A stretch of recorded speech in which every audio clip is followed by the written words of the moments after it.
welcome to another in the series Why I Write. My name is Totlin Oliver, and I'm your host for another in the series of Why I Write. My goodness, it's been a minute since we have met together like this, but all's well. And we continue to bring you some of the most intriguing stories featuring some of the most fascinating creators that we have in our world, in our life, originating from various parts of the world, originating from my own country, Jamaica. This evening is no different. We have the pleasure tonight to have a wonderful conversation with a lady who will share with us about another fascinating Jamaican. One would never believe that such a powerful place such as Jamaica has brought, the world the most amazing set of folks. Yes, indeed. And where we may not know these individuals per se, we get the opportunity to read about these individuals. One of the aims of Why I Write is not only to introduce you to new works of art, newly published books, or even books that have been around for a long time, but it gives us great pleasure to bring you personalities that inspire and give you an insight as to how we can move from one level of success to another. And I know I'm always inspired for sure. Our special guest this evening is a lady I'm so honored to have on Why I Write, because this is a lady who I met so many years ago, shortly after she became the founder of her own public relations agency. She's the founder and the chairman of Cara Limited, that was corporate affairs research and advertising, running from 1981 to 2014. I can tell you that as a young producer at JIS Government Radio, where I was at the time, it was always so exciting to get a sealed envelope from Cara because we knew we had a good story to put in our magazine programs every week. So it was always a pleasure to get that public relations letter telling us about something else exciting happening. We want you to help welcome to our platform of Why I Write, Elaine Comishong, ODJP MBA. Welcome, Lady Elaine. How are Thank you? you, thank you, thank you so much, Ducklin. It is indeed a pleasure and an honor for me to share this stage with you today. Oh, yes. I'm so glad I get this opportunity. I think this is probably the first time ever I'm speaking to you in my professional life. This is Yes, despite the fact that we have known each other for so long. fun, you know. Yes, But you are always that lady busy working behind the scenes at your various events, handling so many different accounts, handling so many different promotions and campaigns throughout the years. You were just always there. My goodness, how did you manage it all? I Like, loved it. I loved it, and I've read so many times subsequently that if you work at your passion, you don't work a day in your life. And so when I look back at what I did, I can ascribe to that statement. It was fun for me. oh, yes. Oh, goodness. You know, I want to trace a little bit of your history as to how you came to be one of the first female-run public relations agencies in the Yes, early 80s in Jamaica. yes. You were born in Jamaica. Which parish were you? I was born in Manchester. I'm in Christiana, but my They parents call are cold from place, huh? That they my call cold place. eh? That they call cold place. Oh my goodness. My parents were from Clarendon, Mhm. and somehow I was born in Christiana, and but I didn't stay there a week, I don't think, because my parents were assigned to Hanover as teachers. My father was a principal, and my mother was one of his assistants. So I really spent the first 6 to 7 years of my life in Hanover as Mhm. teacher picnic. Wow, that means you could do no wrong. You Huh? could do no wrong. Yes, Every you know what that means. You know what that means. It Teacher means you have to picnic come could first, not be first place in touched. your class all the time. You had to be number one in the class all the Yes, time. yes. Oh my goodness. So how many brothers and sisters did you have growing up? I had two brothers and one sister. My sister was the last one for whom I prayed for because I wanted to have a companion that was not male. And Mhm, so my parents told me to pray for my sister, and I did. mhm, And there mhm. she came. Wow.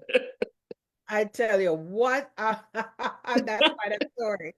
Quite a story. So here you are growing up in this lush, nice country place of Hanover that Yes, is the northwestern part of Jamaica. How was that experience for you, just growing up in that area of Jamaica, not growing up anywhere else? Because every parish, I think, in Jamaica is so different. yes. It was, all I can remember, it was such a formative time for me looking back. And in those days, it was a church school. It belonged the school that my father was principal for. So he also preached, and Mm, of course, I had to accompany him to every church he preached. So Sunday was going from church to church, and then he was my principal as well as my father, and my mm, mother was a teacher. So it was a period of learning. And I look back at those years very fondly because I think they were really my formative years. And many of the things that I remember and I'm guided by today, even at my vast age, I remember being taught then. mm. Yes, During it, that time, did you see yourself walking in your parents' footsteps? pardon? As during that time, did you see yourself ending up becoming a teacher like your Yeah, parents? it was no wonder my father insisted that he said, you are born to be a teacher. And Mhm. there was no other thought in his head, no other profession that I could become. No And doctor, no but teacher. I found myself as I grew up, that was what I too wanted to be. I don't know if I was persuaded into it, but I Mhm, also held that as my goal. mhm, mhm, And mhm, I spent the first 14 years as a teacher in secondary school, but my father had me when I came home on holidays from school. I would help him to teach extra lessons. So he started the formation and the guidance of what even a lesson plan should look like. What should wow, I write? What was my aim? mhm, How would I translate that aim into action? What should I do? What should my students learn at the end of my lesson? So by the time I went to university many years later, I mhm. knew what a lesson plan should look like because Wow. my dad had already taught me. And it's, you're unique in being able to bring that up because I don't think I've ever shared that with anybody else. Yes. Love that. So what I'm hearing from you is that you never like left from high school and went to teachers college. No, I didn't. I left when I left my parents' school Hmm. because wherever they were, there I was in terms of primary education. I Hmm. went to St. Andrew High. Notice it's St. Andrew. And Andrew, hi. No other school, you And know. from there, I went straight to university and did my bachelor's in science.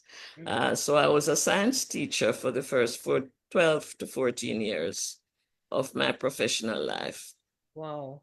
Any Well, particular experience stood out to you mm, from the 13, 14 years that really made a huge impact on you, your heart as an individual, as a teacher in the classroom?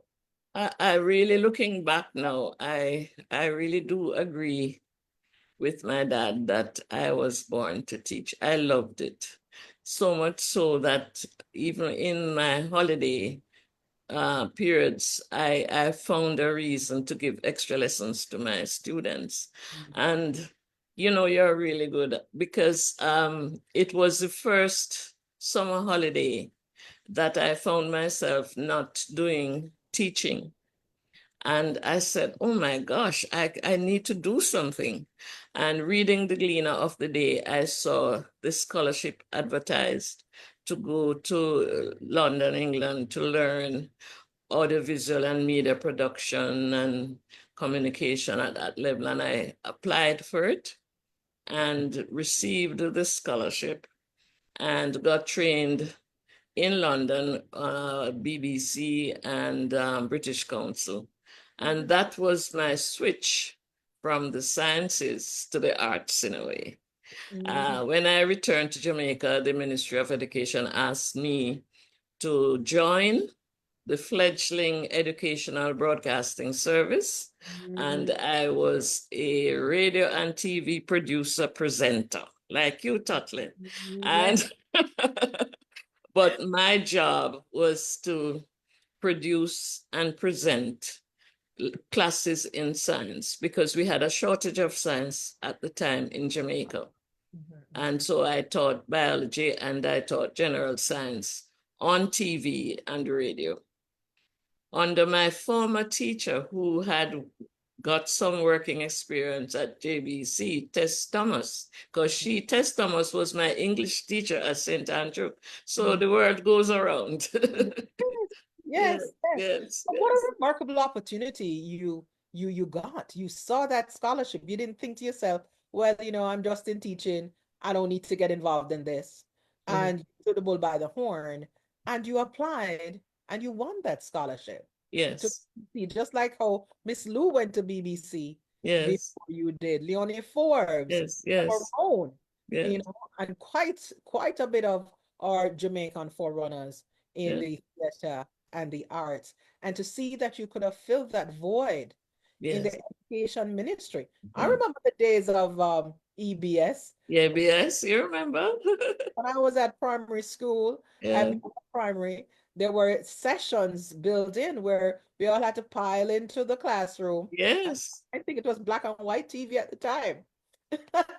I think it was so creative of the government of the day to have thought of filling the vacuum that really existed. And it wasn't all in Jamaica, because when I eventually left Jamaica to go to Canada to teach, it was to teach science, the sciences. And there was a vacuum there then too, you know.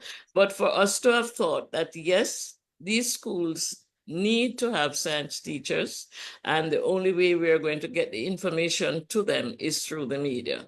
So we filled that vacuum that way, and I learned and honed that new skill. And that Amazing, was my entry into communications. Mhm. amazing. Zimmer Love writes, that sounds like destiny. Yes. Kay Stevens says, and Mrs. C was involved in the early JBC TV teaching that we experienced in primary school in the 70s. First online teaching. Mhm. That's true, Kay. Thank you so much. Mhm. Frances Marie Cook, so good to see you here. Yes. She says, good to see you, Totlin and Elaine. PR Guru and my former colleague at the Mona School of Yes. Business. Yes. Zoe J.A. says Mrs. Comishal is a brilliant child of wisdom. She taught herself chemistry and Latin.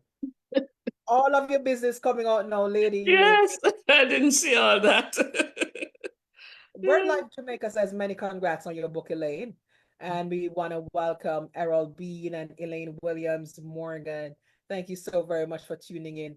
Elaine also has published a book on social media and how you must use it for marketing. Of course, Elaine was a former business leader at CVM TV as well. Don Marks also says congrats on your book, Elaine. And we have so many other people tuning in and watching at this time.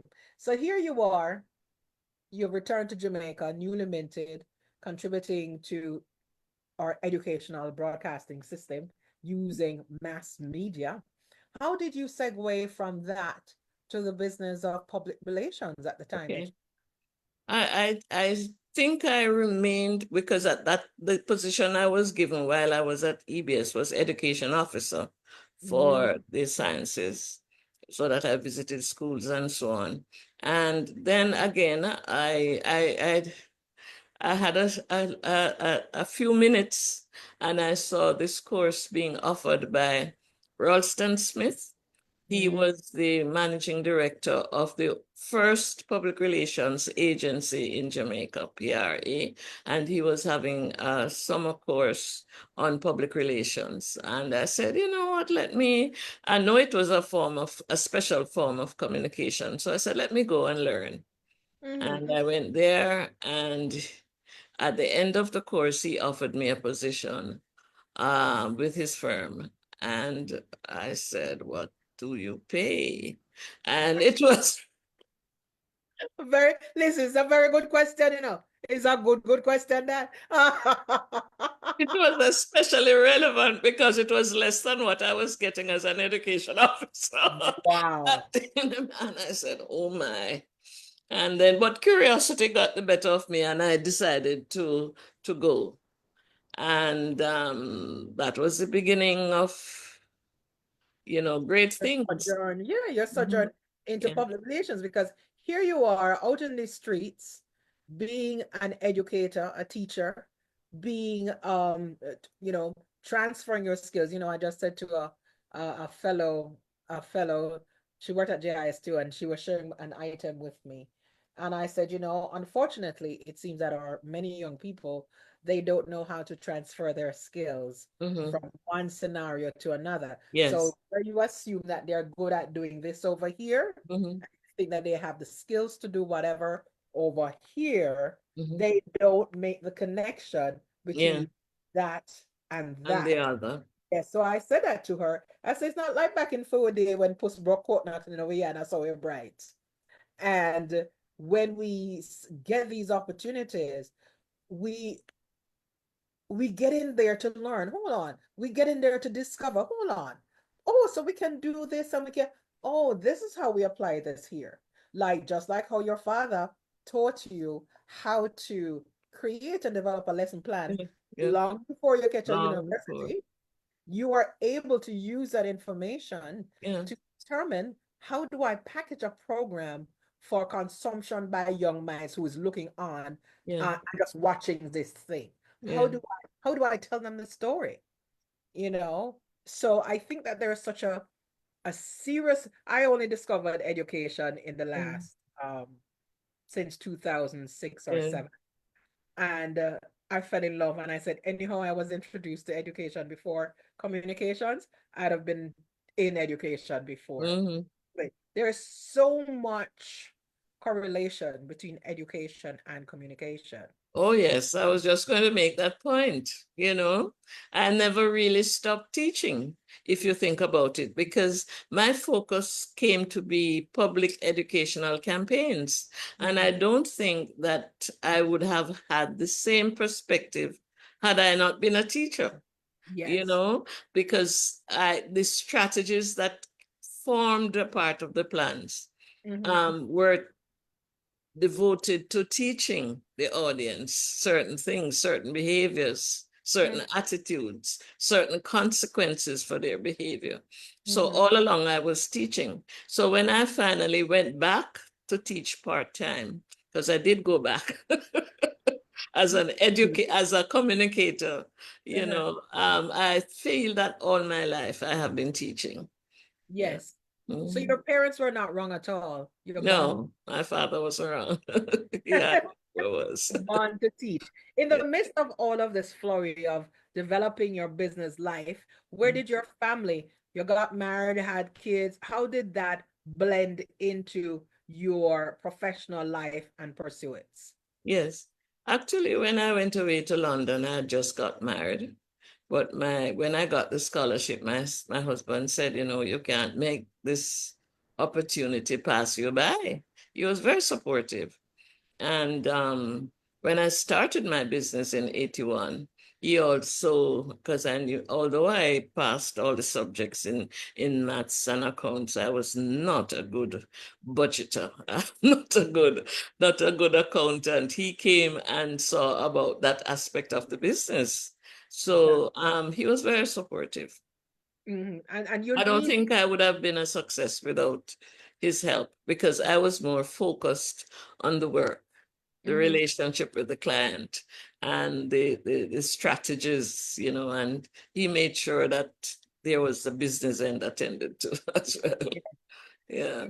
Before we got on tonight, I love the backstory as to how you ended up Mhm. creating your own business because Yes. you are working with PRA, you're working with Ralston Smith, who Yeah. is teaching you some very, very key strategies about what public relations really Yes. is. What is one of the best tips he gave you about what PR really is? What's one of the best tips? He was, no, speaking of teaching, I think he was one of the best teachers I could have come across.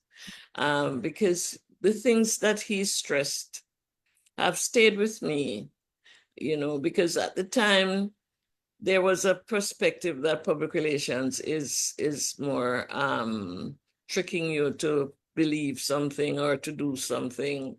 But he insisted on the importance of credibility and authenticity and the need to have an outcome that could be seen and measured.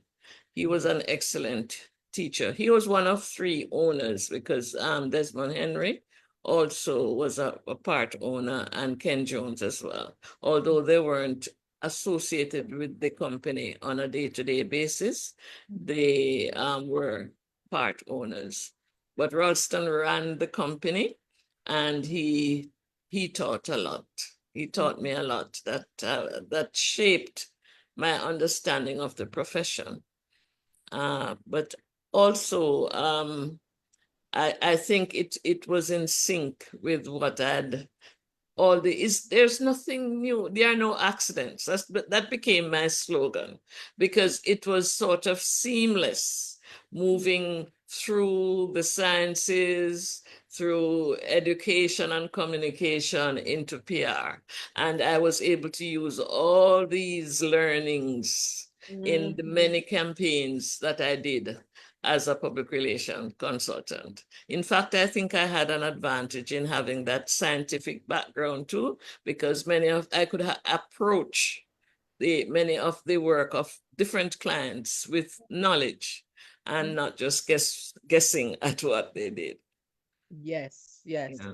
Elaine says you're a lifelong. Elaine Williams Morgan calls you her church sister. You know, so big into lifelong learning. That is Yes, so true. You know, yes, Kenneth yes, Damali says teachers should be respected at all times. They're the ones that open the minds for all the professional careers. That's so true. That goes without saying.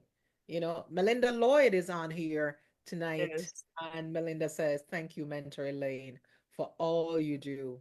Excellent takeaways. Good to see you, Jennifer Graham. Jennifer's tuning in this evening. Um, you worked at Kay Stevens is saying that, although I worked at Shore Park Beach Hotel. You worked at Shore Park Beach Hotel, Kay? Oh my God, that's the best hotel ever. Oh my God. That was one of the best hotels ever that my family spent holiday. Ooh, Yeah. wonderful. And that's where you got your initial start in PR. And it was a year later that you got your real training from Mrs. Commission as a PR account executive and was assigned to the Jamaica Chamber of Commerce. So here you are at PRA having this seamless transition into your own business because here comes along the Jamaica Chamber of Commerce. And you had to do some business switcheroos. Yeah. How did this, yeah, and I want you especially to tell the story, Elaine, because sometimes people think that starting a business is further away from their possibility than they think.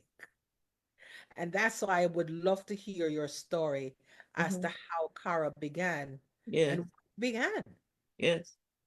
It's a very interesting story, and since this book has been published, it has unearthed in me the desire to look back and to realize again that there are no accidents. I think earlier on I mentioned that the company PRA, which was the first public relations agency in Jamaica, was co-owned by Desmond Henry. Right, Desmond Henry was working not with the company, but as a in tourism, as a director of tourism. And he came to me one day when he was visiting the company, and he said, Elaine, I have this, I'm going to be leaving the island, but I have this project that I was thinking about at the behest of a young businessman called Samir Yunus, who feels that he wants to do something about the city. And since I'm leaving, I won't be able to do this, but I feel confident that you can handle it. I said, me? He said, oh, yes, you can. I have to show you his picture for those who don't know Desmond. And we maintained our relationship afterwards because Pull it when up a he little bit higher visited up. Jamaica, he would always come back and help me in my workshops. Here he is in one of these workshops. And I said, but I don't know anything about those big businessmen. He said, I'll introduce you. And he said, the campaign, he was the person, and I want to make it known. He was the person who when he introduced the concept to me, he said, I think if we use a well-known phrase such as clean as a whistle, it will catch on. And as an educator, I said, yes, you want something that's easy. So I said, let us call it the Clean as a Whistle campaign. And the slogan should rhyme. Again, another principle of communication. And he said, the city is going to be the focus. So let us say the city's beauty is our duty. And then he introduced me to Samir Yunus. And the rest, they say, is history. Wow. So we have Samir Yunus to thank for the early cleanup campaign, Oh, yes. the city of Kingston. Oh, yes. Oh, yes. Oh, And, yes. and we're talking here about like 1980, 81. Thereabouts? Pardon?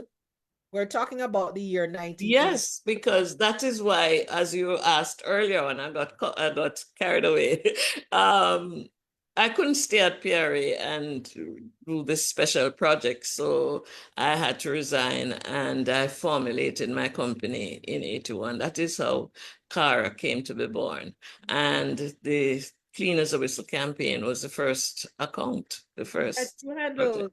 Yes, Wow. yes. Amazing. Yes. Amazing. The Chamber of Commerce. So I started right at the top with all the big businessmen. And what I mean, like, wow.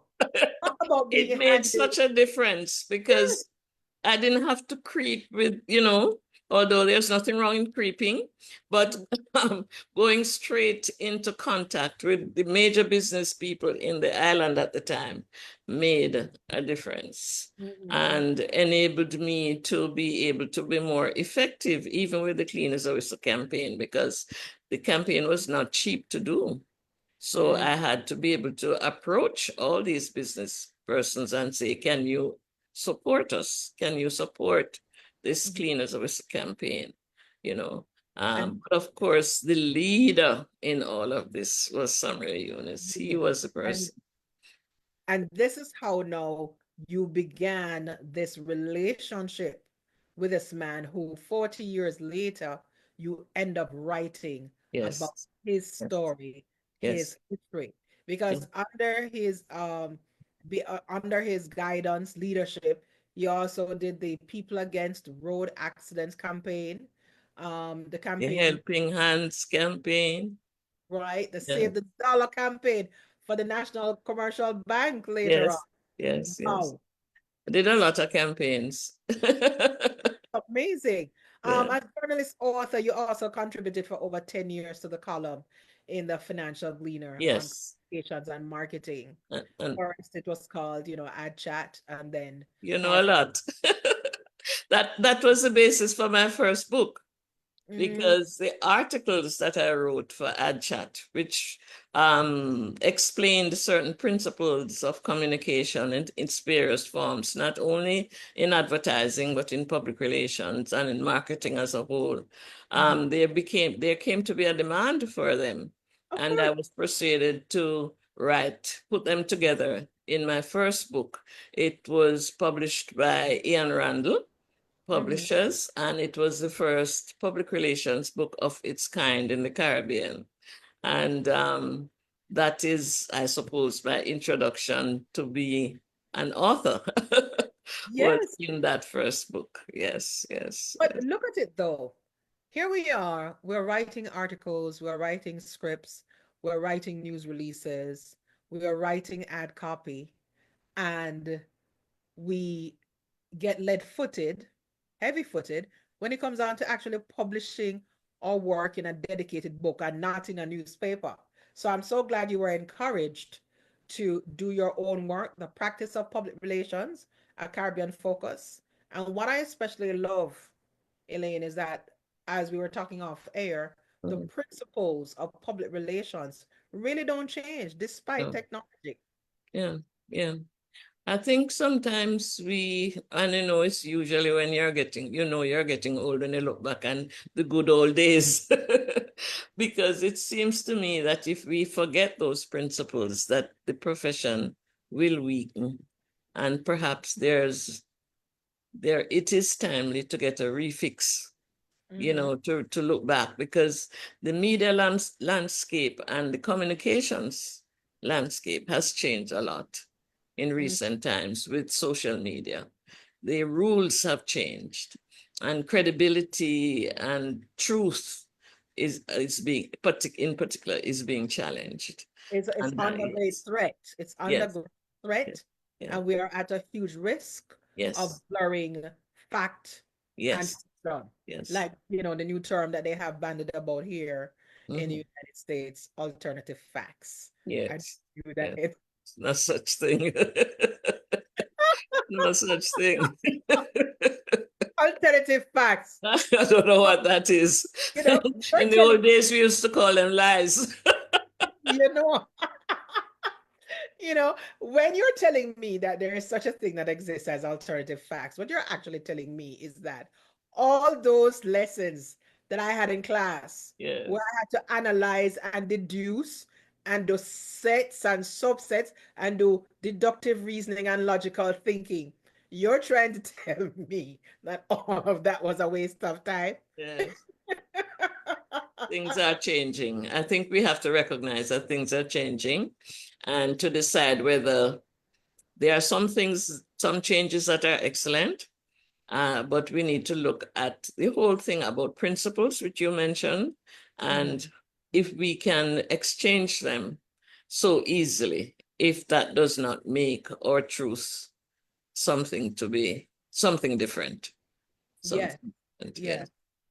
One of the things that undergirds your practice in your profession and your beliefs is your relationship with the World Council of Churches and being, of course, even being a pastoral mission advisor right You now. know a lot, man. Thought you done your homework. Well, look, I can't slip working with one of the most excellent professionals. I Yeah, mean, your company won for itself well over 20 awards during yes. time, from the Public Relations Society. When your peers award you the Lifetime Achievement Award, I mean, this is not That's the something. best praise you can get. Oh, It's the yes. same way I felt when I was honored by my country. I cannot explain to you. It is so special when your own people say, I see something in you. I can't explain it. I can't. It's the best thing. It's the best thing. And I have valued every opportunity that has been presented out of these things. I Yes. don't take them lightly. Yes. The Order of Distinction awarded. Yes, I mean, yes. these are amazing accomplishments. And knowing you as I did, especially from a distance, Mhm. I know you were just doing your work. You're not thinking of your That work. is what I thought I was doing. And a lot of the recognition came out of the work done under Samira Yunis's leadership. Because as you know, Totlin, we can write. Your caption is why I write. And as public relations or communications specialists, we can write the best plans in the world. But if you don't have a good leader to carry Mhm. it out, it remains written. We are known as a country as great planners. We are not short on people with vision and mission, identifying the mission and the action steps, but leading others to catch that vision. That's where it is. And that is where Samir Yunus came. And he was one of a kind. Not only did he have a vision that was unparalleled, he was consistent, he was energetic, he was fearless, and he spoke his truth. And I would say sometimes he was wrong, but he was wrong and strong. You know, he was convinced, and you need all of these things in a good leader. So I would say he was the epitome of a leader, and that is why the media loved him, because he spoke his truth. And so was never, also a handsome yeah, man. He was yes, also a good-looking man. yes. And I think he knew that too. You Yeah, know? well, and he took pride in projecting the right image, and that's part of leadership too, because you speak also not only through your words, but who you are, and many people say that that language is louder than even what you say, That comes out of your mouth. what you do, how you manifest what you think. And I admired that in him.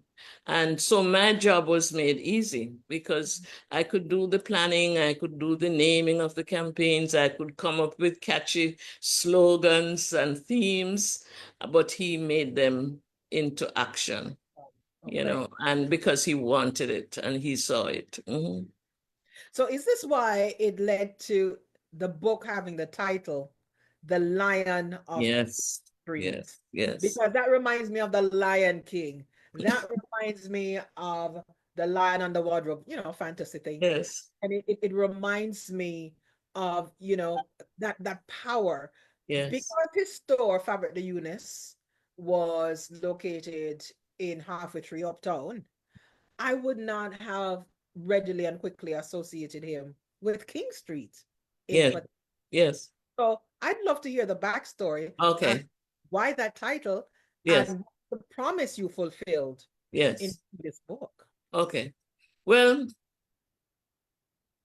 when I started writing, it was easy for me because I had experienced much of what I was writing. So it was more both of us reminiscing. And as I said a while ago, to me, Samir Yunus was a portrait of service, service to country, service to the disadvantaged, that was completely selfless, completely unselfish. He put others first, genuinely.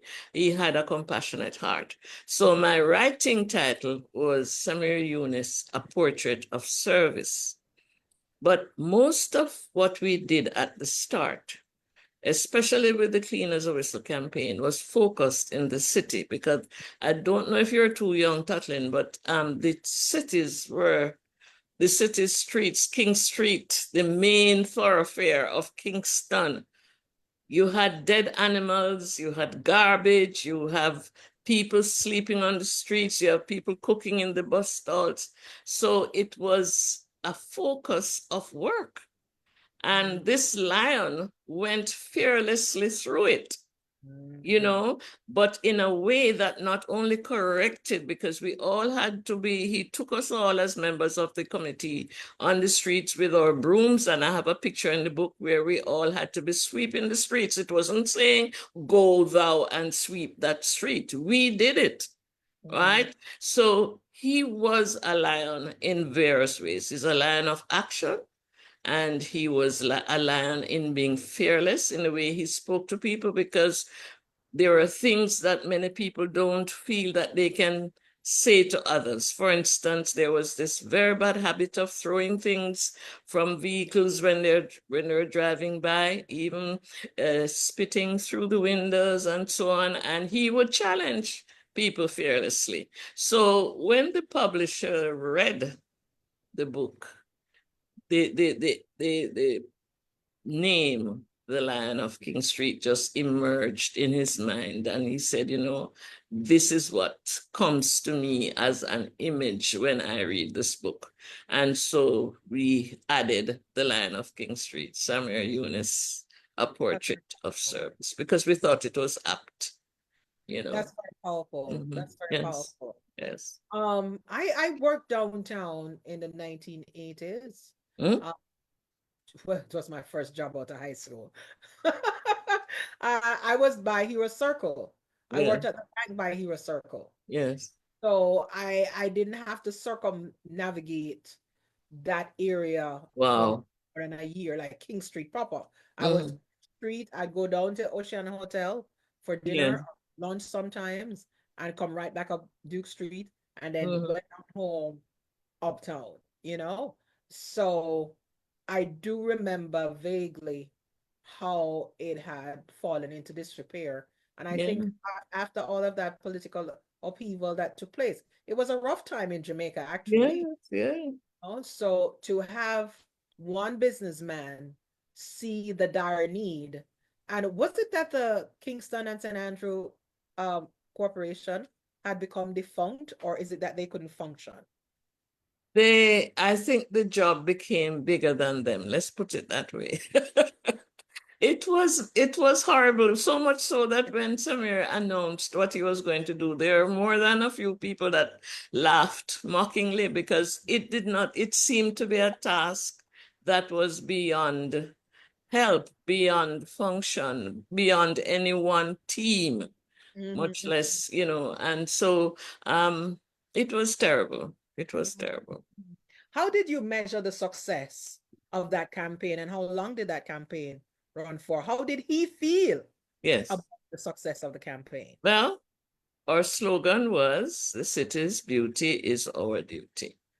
How do Mhm, you measure that? First of all, because the people came to own it, that the mhm, city's beauty was their duty. So we had cooperation. We had cooperation of the man in the street, and we had cooperation from the business people who came to recognize the fact that if the city was clean and the roads and the sidewalks in front of their stores now became accessible, they were doing business, better mhm, business. And so they voluntarily supported the campaign financially as well as by oral support. The newspapers, the media, they were all in our. So the mhm, city's beauty is our duty became not only a catchy slogan, it became a theme for action. mhm, And so the first measure, apart from the fact that we came to own it, was that the city once again became beautiful and clean. wow. That was the first thing. The second thing is that coming out of that, we recognized that we had to have a law. Believe it or not, we did not have an anti-litter law then. We, Mhm, Mr. Eunice fought for that. It came as an anti-litter act. He got the cooperation of the government, Colonel Charles, who was the Minister of Local Government, and other ministers. And now we have an anti-litter law, right? So that campaign left things that were measurable. You talk about KCC, we know. Then out of that, when Mr. Siaga was Prime Minister, came the Metropolitan Parks and Markets that was devoted to helping to make sure that garbage was regularly collected, etc., etc. So there were tangible things also.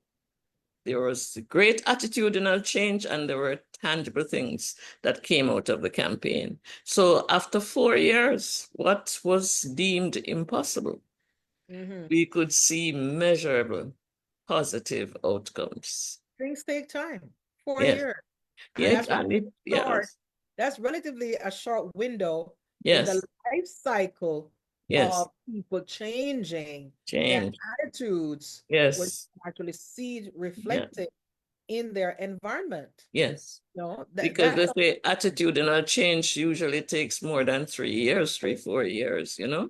And so to have that massive turnaround and cooperation and acceptance of a businessman who, in the eyes of most people, what is he doing with that? You must, he go do his business. You yeah, God, don't act, this is that amazing. was an unusual person to be leading a campaign like that, you know?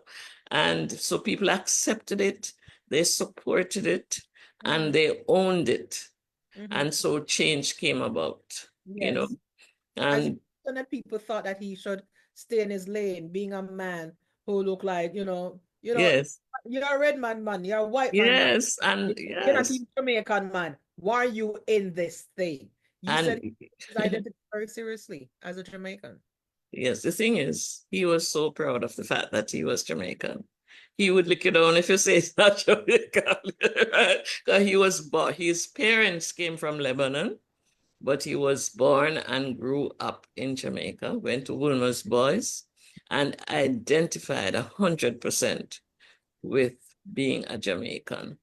And he loved his country, a fierce, fierce love for Mhm. Jamaica. And I believe that that was one of the things that motivated his actions. He was not satisfied to point fingers and say, look at those people. Why don't they have it? No, he identified with them and Mm. say, how can I make a change? How can I make things better? And you make note of his attitudes in your book, Yeah. um, with him, about him.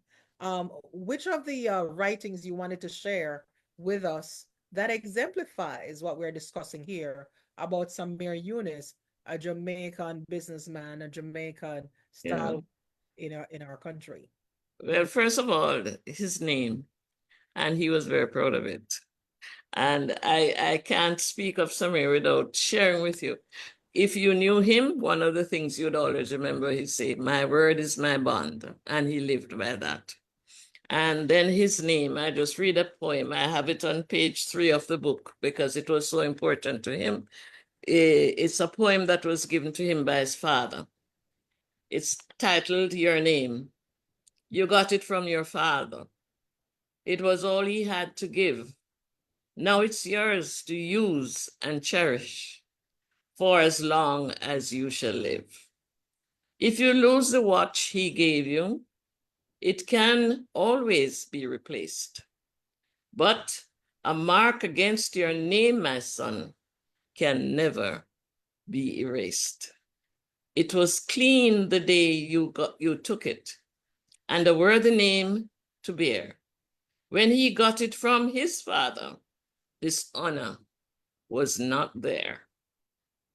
Know to guard your name most wisely. When all is said and done, you'll be glad the name is spotless when you give it to your son, Eunice.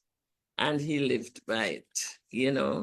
And I think that in anything that he did, he was proud to put his name to it because he really took it to heart. Mm. Yes, and I respected him for that as well.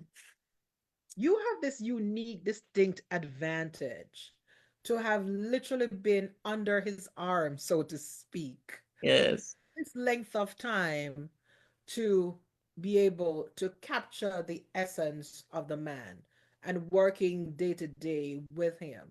It is mhm, one thing to see somebody from afar or, yeah, interact with them at a formal event, a mhm, ball, one of the charity balls that, the yeah, JC has been responsible for. But it's quite another thing to be down in the trenches with an individual to see how he reacts to different situations going forward. What are some of the other um, techniques you had to employ to mhm, even fill out those other areas you may not have known about him to mhm, bring into your writing of mhm.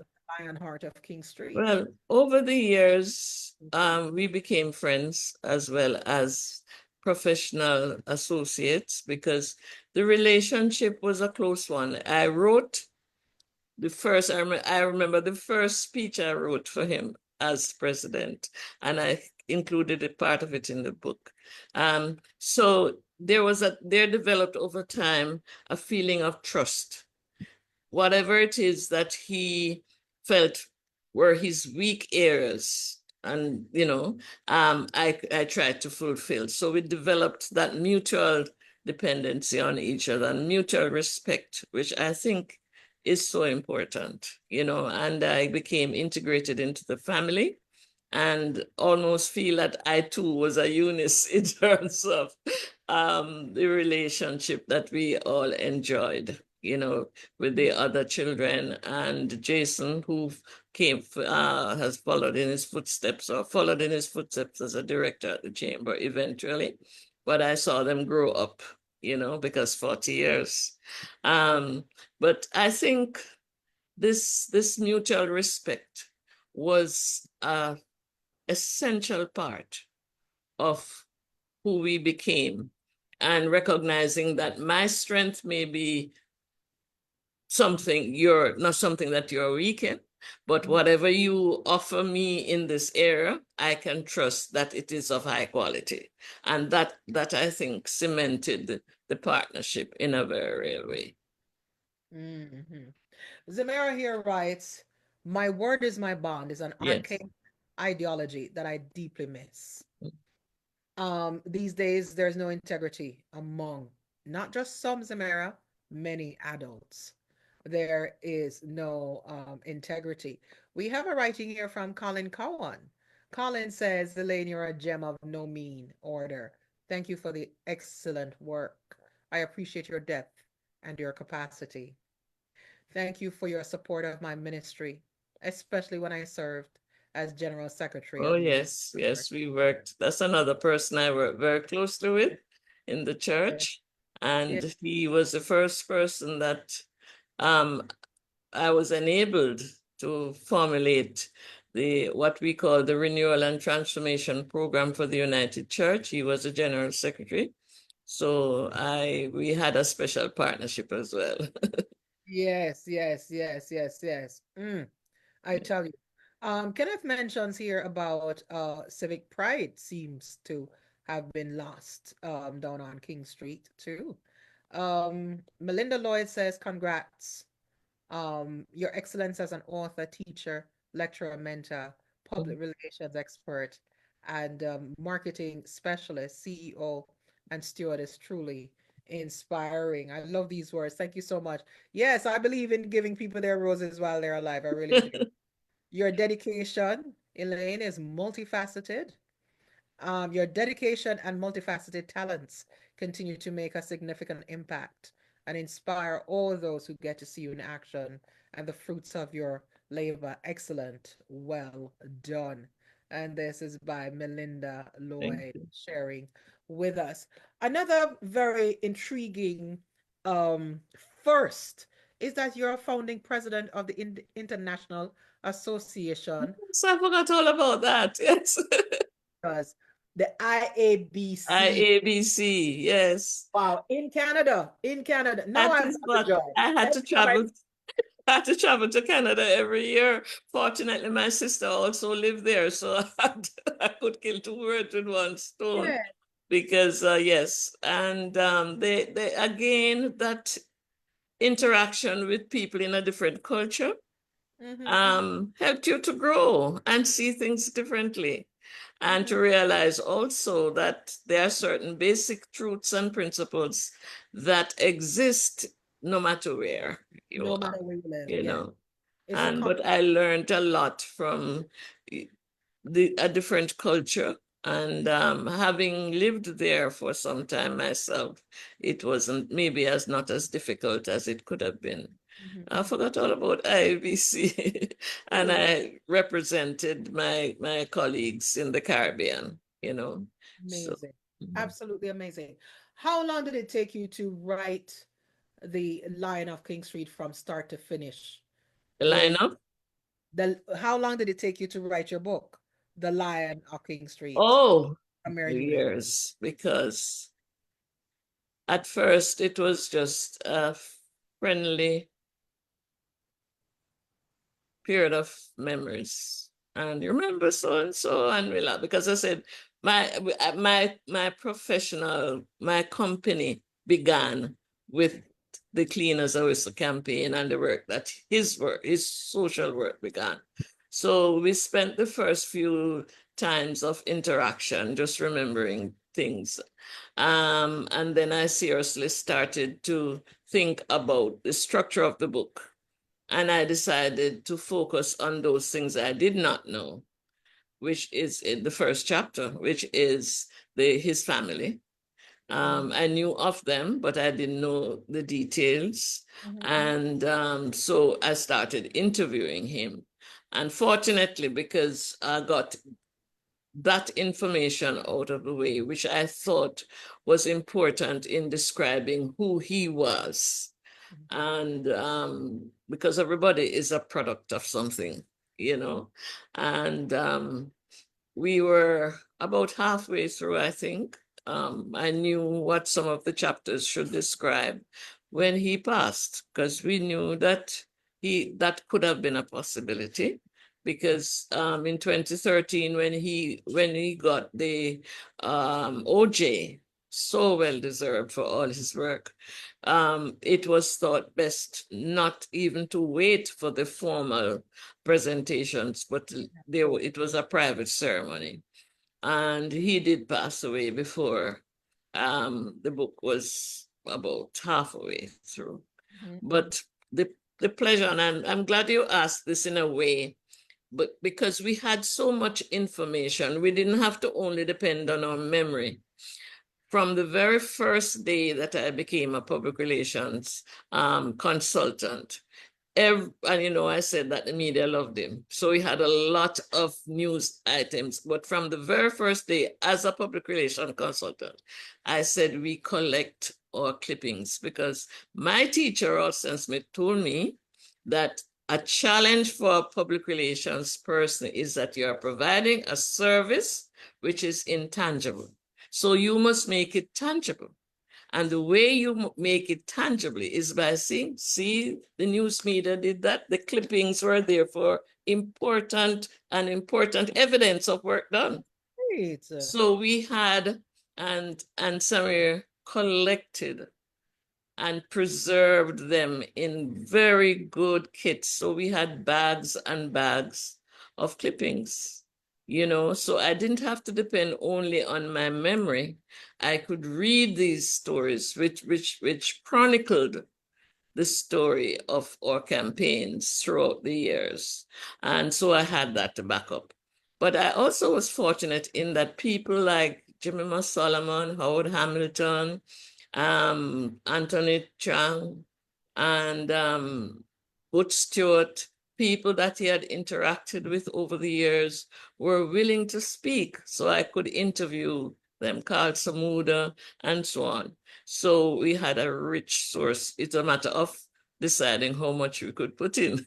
Because, yes, so although I was left alone and there was that period of sadness and wishing that he was there to see it, I restarted and as I completed the chapters, I shared them with Lila, his wife, and with Jason. They were my fact checkers and for the personal matters and so on. And I must mention a young man, Layla, not a young man anymore, from the chamber, who helped us with some of the late work that Mr. Eunice had done at the chamber, getting the records out. So we had a lot of records. I had a lot of records to provide backup information. That is simply amazing. Mm-hmm. I like the way history all came together for you. And I'm glad that the story was just not left separated in these various clippings. But here you have created this beautiful um, collection, tying it together Yeah, on this one man's life. But also, it's a very important part of our Jamaican history. yeah, And it is very important for you to have written, documented yeah. this in a published work. You know, what other reason you think it's possible why you should have written about this man and not let it just go lost in the annals of time. It would be such a pity, and that is putting it mildly, if the life of this man were to have gone with his story untold. Because I feel that it is such a motivational story. There are so many lessons for the average Jamaican, for the disadvantaged, many of whom came to call him Daddy Eunice because of the relationship that he had. Nobody was too poor or too, some of them we thought they were crooks, over the fence. He could save them. He saw something in them to be saved. And if that type of attitude to another person is not preserved and emulated, because right now we need more Samir Eunices to motivate our young people and to be an example. And when we launched the book, the president of the JMEA, Mr. Sid Thwaites, even said it's an example to him as a businessman. Yes. So other business persons who may think themselves too busy to do these things can see it can be done, because he was a successful businessman and still was a humanitarian.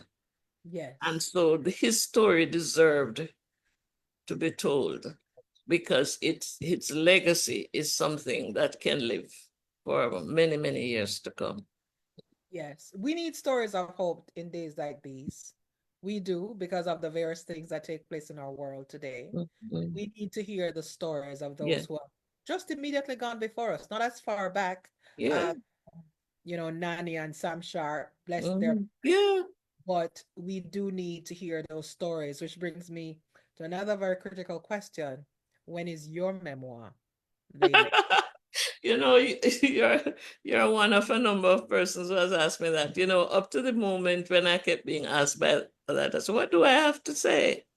But it made me start to think, that there may be some little girl in the Yes. country who may say, something that I've said would have helped. And I know that as individuals, we can help each other, because Melinda, who keeps writing things, is one of my mentees. I Yes. do mentor other people. And I said, if I could help even one other person by something in my story and something in the lessons that I've learned, maybe that could be a reason. But right now I'm looking at other bigger, bigger fish. I would like to write, for instance, a story. I've been asked to write the story of Don Banks and the first head of NCB Group and NCB. And there are some other persons I'd like to record. Jamaica is a unique place. Very much so. It's a unique Very unique much place so. with unique people. You, And we have very got accustomed unique. to other people writing about us. We need Yes. to write about our leaders. We have tremendous leaders. And that's why I asked the question in our lead up to tonight's presentation. Who will write your story? Mhm. Who would you choose to write your story? Yeah. And we need to write our stories, even if Yes, we do. We do. stories of others, even Yes. if it is the stories of others, is very important. Yes.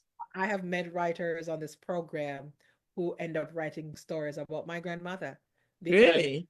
same district where my grandmother Yeah. was one of the leading businesswomen.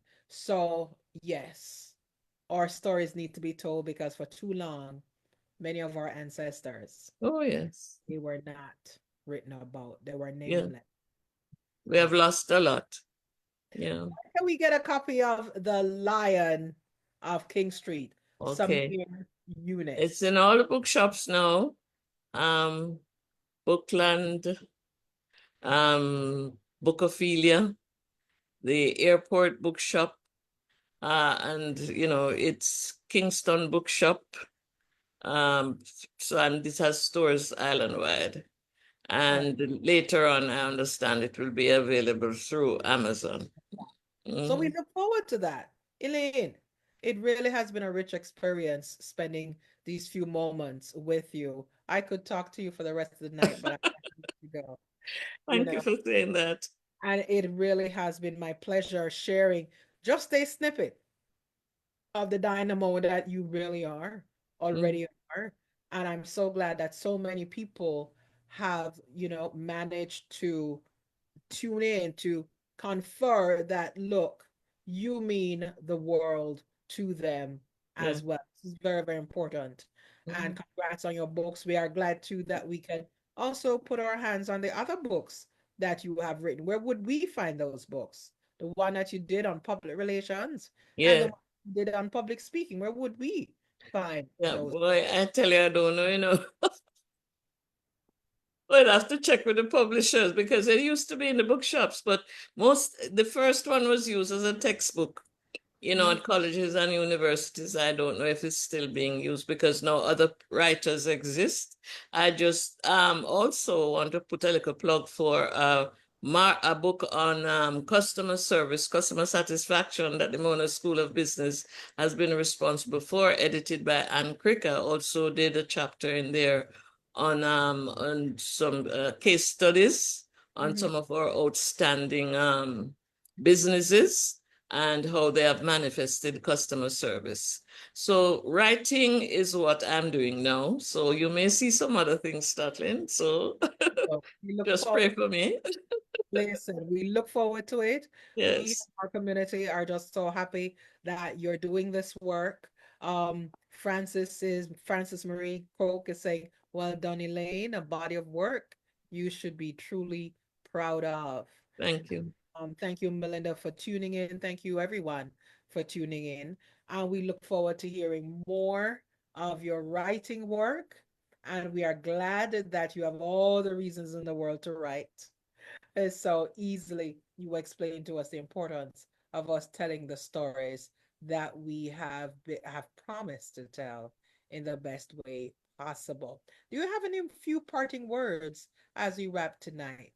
I just want to, since you have given me the opportunity, uh, to just mention, I hope I can find it so I don't waste your time.